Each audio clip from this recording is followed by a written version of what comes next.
പടക്കന്നല്ല പതുക്കെ കെട്ടാൻ പറയുന്നതായിരിക്കും. എന്തിനാടാ പാവ എന്നെ കെട്ടണ? പാവോ ഇവളോ?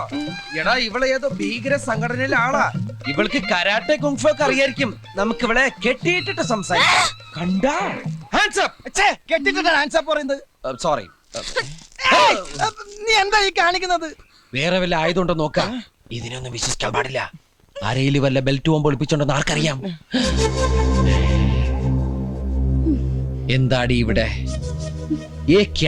നീ അവിടേക്ക് തൊട്ട് എന്താന്ന് ചോദിച്ചാ കുട്ടി എന്ത് പറയാനാ? ഇവിടെ എന്തോ തടയുന്നുണ്ടാ?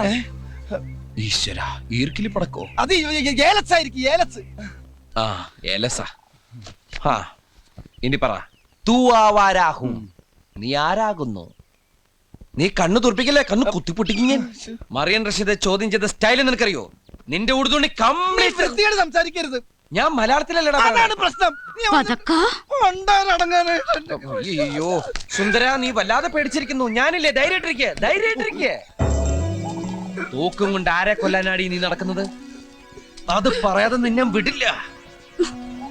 ഇനി വല്ല VIP മാരെയും. സുന്ദര നീ പോയോ? സുന്ദര, നമ്മുടെ മുഖ്യമന്ത്രിയെ വകവരുത്താൻ കുറെ ഭീകരന്മാരെ ഇറങ്ങിയിട്ടുണ്ടെന്ന് പത്രത്തിൽ വായിച്ചത് ഓർമ്മയില്ല? ഞാൻ ഇന്നത്തെ പത്രം വായിച്ചിട്ട് 5-6 ദിവസമായി. ഇന്ന് CM ഷിപ്പ്യാർഡിനടുത്തുള്ള ഹോസ്പിറ്റൽ ഉദ്ഘാടനം ചെയ്യാൻ വരുന്നു എന്ന് കേട്ടു.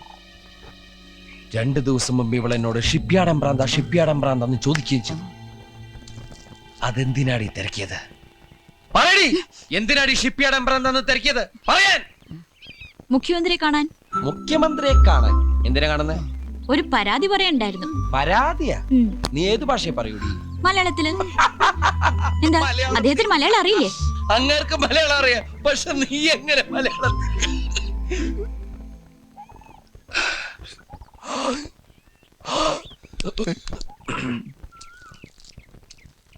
നീ ഇപ്പൊ എന്താ പറഞ്ഞേ? ഞാൻ പറഞ്ഞത് ഉണ്ണിയേട്ടൻ കേട്ടതല്ലേ?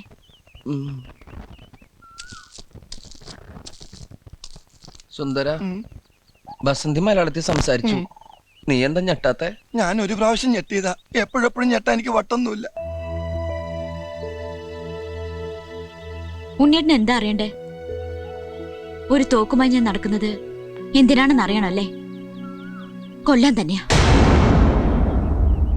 മറ്റാരെയല്ല, എന്നെ തന്നെ.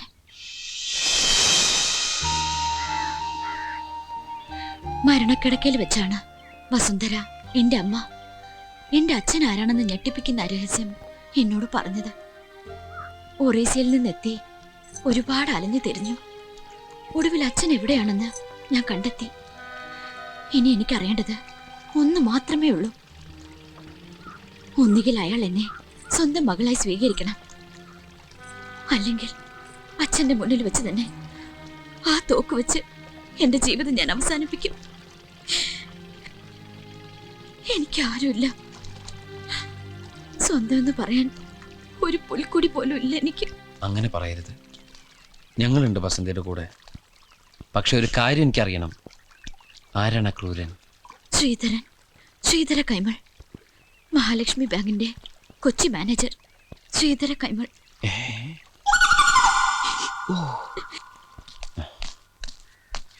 തൽക്കാലം ആ തോക്ക് എവിടെയെങ്കിലും ഒളിപ്പിച്ചു വെക്കണം.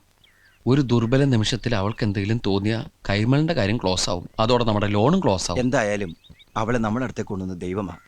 അവള് വസന്തിയല്ല, പിന്നെ മഹാലക്ഷ്മിയാ. നമ്മളെ നാട്ടുകാരുടെ മുമ്പിൽ വെച്ച് നാണം കെടുത്തി RC ബുക്കും കൊണ്ടുപോയി ആ ചെറ്റ കൈമൾ തന്നെ RC ബുക്കും തന്നെ നമുക്ക് ലോണും പാസ്സാക്കി തരും. എങ്ങനെ? നമ്മൾ പറയുന്നത് കേട്ടില്ലെങ്കിൽ ഈ ജാരസന്തതി കഥ ലോകം മുഴുവനും പാട്ടാക്കുന്ന അയാളോട് പറയും. അതൊക്കെ മോശമല്ലേ? ഒരു മോശമില്ല. മകളെ അച്ഛൻ ഏറ്റെടുക്കുന്നത് വരെ നമ്മൾ ഈ കളി തുടരുന്നു. ആ കുട്ടി അറിഞ്ഞാലോ? ഒന്നും അറിയില്ല. അപ്പൊ ഒരു കളി കളിക്കാൻ. ഒരുമാതിരി മറ്റോർത്ത പരിപാടി കാണിക്കരുത്. എന്നെ എന്തിനാ ഇങ്ങോട്ട് കൊണ്ടുവന്നത്? Mobile restaurant food and accommodation കൊടുത്തോളാന്ന് പറഞ്ഞ് എന്നെ ആ ഹോട്ടലിലാക്കിയിട്ട് ദിവസം 3 ആയി. ഒന്നങ്ങൾ തിരിഞ്ഞു നോക്കിയാ അവസാന ഹോട്ടലിലെ ബില്ല് പേ ചെയ്യാൻ 45 കിലോ മാവിന്റെ പൊറോട്ട ഒറ്റയടിക്ക് നിന്ന ഇരിപ്പിന് അടിച്ചു കൊടുത്തിട്ടാ ഞാൻ പോകുന്നത്. അങ്ങനെ ഒരു കല എന്റെ കയ്യിലില്ലായിരുന്നു. ഞാൻ എന്ത് ചെയ്യായിരുന്നു? ഇന്ന് തീരുമാനിച്ചോളാം ഞാൻ അവിടെ വേണോ വേണ്ടെന്ന്. ഞാൻ പൊറോട്ട അടിച്ചെടുത്ത ഹോട്ടലിൽ എന്റെ അടി കണ്ട് അവിടെ തുടരാൻ താല്പര്യം ഉണ്ടോന്ന് ചോദിച്ചിരിക്കുക. അയ്യോ, കോശി ഷെഡേന്നൊരു തീരുമാനം എടുക്കരുത്. ഒരു 2-3 ഡേയ്സ് അതിനുള്ളിൽ എല്ലാം ശരിയാവും. ഉറപ്പാണോ? ഒന്ന് പറഞ്ഞു വിടറാ. ഞാൻ പറഞ്ഞു കൊടുക്കാം. അയ്യോ കോശി, ചടയെന്നൊരു തീരുമാനം എടുക്കരുത്. ഒരു 2-3 ഡേയ്സ് അതിനുള്ളിൽ എല്ലാം ശരിയാവും. അത് തന്നെയല്ലേ ഈ മോലാലും പറഞ്ഞത്. അതേ ഉള്ളു ഇപ്പൊ എന്റെ കയ്യില്. കോശി ധൈര്യമായിട്ടിരിക്കെ, ഞങ്ങൾക്കില്ലേ കോശിന് ഞങ്ങളുടെ കൂടെ കൊടുന്നു. ഇതിന്റെ ക്ഷീണം തീർക്കാൻ വേണ്ടിട്ട് കോശിക്ക് നല്ല അടിപൊളി ചെലവ്. ചിരിച്ചേ. ശരിയൊക്കെ ചെലവിട്ട് മതി. ചിരിക്കാനാ പറഞ്ഞത്. ചിരിപ്പിക്കല്ലേ, ഞാൻ ചത്തോ? ചത്തുവോ? എന്നാ ചിരിപ്പിക്കണ സുന്ദരാ. ഇതിന്റെ അകത്ത് ആവശ്യമില്ലല്ലോ. ഇത് മാഗ്നറ്റാ, ഇരിക്കട്ടെ. സുന്ദര, ആ ഞാനൊരു കാര്യം ചോദിച്ചാ നീ സത്യസന്ധമായേ മറുപടി പറയാവൂ. ഉണ്ണികൃഷ്ണ, നിന്നോട് ഞാൻ എന്തെങ്കിലും നുണ പറഞ്ഞിട്ടുണ്ടാ ഉണ്ണികൃഷ്ണ? നീ അതൊക്കെ അവിടെ നിർത്തിയേ. എടാ, ഒരു ബാങ്ക് തൊഴിലാളിയുടെ മകളെ ഒരു ബസ് മുതലാളി കല്യാണം കഴിക്കുന്നതിനെ കുറിച്ച് എന്താണ് നിന്റെ അഭിപ്രായം? ബാങ്ക് തൊഴിലാളിയുടെ മകളെ മനസ്സിലായി, ആ. പക്ഷെ ബസ് മുതലാളി മനസ്സിലായില്ല? ഇല്ല. ഞാനൊരു ക്ലൂ തരാം. അമ്പാടിയിലുണ്ട്, കൈലാസത്തിലില്ല. അമ്പാടിയിലുണ്ട്, കൈലാസത്തിലില്ല. Beef fry. Beef fry. ആ, അമ്പാടി ഹോട്ടലിലുണ്ട്, കൈലാസ് ഹോട്ടലിലില്ല. അത് വെയിറ്റ് ചെയ്യുന്നല്ലേ? അപ്പൊ അതൊന്നുമല്ല. ആ, ആലിലയിൽ കിടക്കും ചൊറിയാൻ പുഴു. ആ. പാമ്പിന്റെ മുകളിൽ ഇങ്ങനെ നൃത്തമാടും. പാമ്പ് വേണ്ട, ഇതാണ്. നീല നിറത്തിലുള്ള ഉജാല, ഉജാല, ഉജാല. വേണ്ട വേണ്ട, എല്ലാം മാക്കി, എല്ലാം മാക്കി. വെണ്ണ കട്ടു തിന്നുന്നവൻ. മിൽമ പ്രസിഡന്റ്. അയ്യാ, Milma മണ്ണെണ്ണി. May I come in? Yes, come in.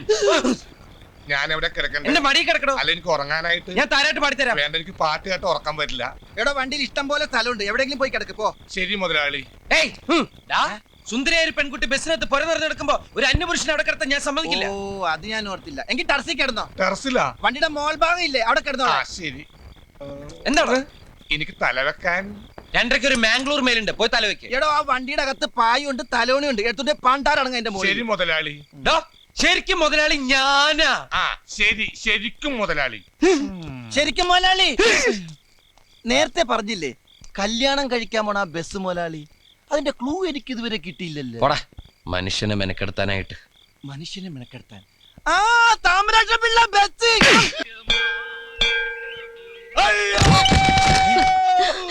എന്തോ ഒരു ശബ്ദം കേട്ടത്. കോശിയുടെ ശബ്ദമല്ല കേട്ടത്. അപ്പൊ ടർസിന്റെ മോളിൽ നിന്നായിരിക്കും. കൊന്ത ഏശി. അല്ല, എന്താ കോശി? ഞാനിവിടെ താഴെയുണ്ട്. എന്താ പറ്റി? മുള്ളാൻ മുട്ടിയപ്പോ വീട്ടിൽ ഓർമ്മ വെച്ച് മുറിന്ന് മുറ്റത്തേക്ക് ഇറങ്ങിയതാ. എന്തായാലും മുറ്റത്തെത്തിയല്ലോ, ഇനി മുള്ളല് കഴിയട്ടെ. അത് താഴേക്ക് ലാൻഡ് ചെയ്തപ്പോ തന്നെ പോയി. കോശി വീണതുകൊണ്ടൊരു ഗുണമുണ്ടായി. എന്താ? കൃത്യസമയത്ത് ഉണരാൻ പറ്റി. അലാറം വെക്കാണ്ട കിടന്നത്. അല്ല, കോശി ഇവിടെ സ്ഥിരമായിട്ട് ഉണ്ടാവെങ്കിലേ അലാറം വെക്കുന്ന ടൈപ്പീസ് നമുക്ക് അങ്ങോട്ട് വിൽക്കായിരുന്നു. സംസാരിച്ച സമയം കണ്ട് വേഗം റെഡിയാവാൻ നോക്ക്, നമുക്ക് പോണ്ടേ? എവിടെ പോകുന്നു? ഇന്നലെ പറഞ്ഞ ആ അടിപൊളി ചെലവിന്റെ കാര്യം മറന്ന. ഓ, കോശിയുടെ വീഴ്ചയിൽ ഞാനത് അങ്ങോട്ട് മറന്നു. ഞാൻ വീഴ്ചയില ഓർത്തത്. ഇതാ കാശ്. ആ, ബാക്കി എല്ലാം സെറ്റപ്പ് ആക്കി വെക്കുക. അപ്പോഴും ഞങ്ങൾ ഇങ്ങോട്ട് വരാം. വാ, പൊളിച്ച് നിൽക്കണ്ട. നീ വണ്ടി സ്റ്റാർട്ടാക്കി റേഡിയേറ്ററിൽ വെള്ളം ചൂടാക്കി എനിക്ക് കുളിക്കണം. എന്റെ അമ്മേ. കോശി, ഇനിയെങ്കിലും സൂക്ഷിച്ചും കണ്ടൊക്കെ നടക്ക്. എന്നെ ഇമിറ്റേറ്റ് ചെയ്യണം. അത് ഈ ബക്കറ്റ് ഇവിടെ കൊണ്ടുവന്ന് വെച്ചാ സൂക്ഷിച്ചും കണ്ട് നടക്കണ്ടേ സുന്ദര.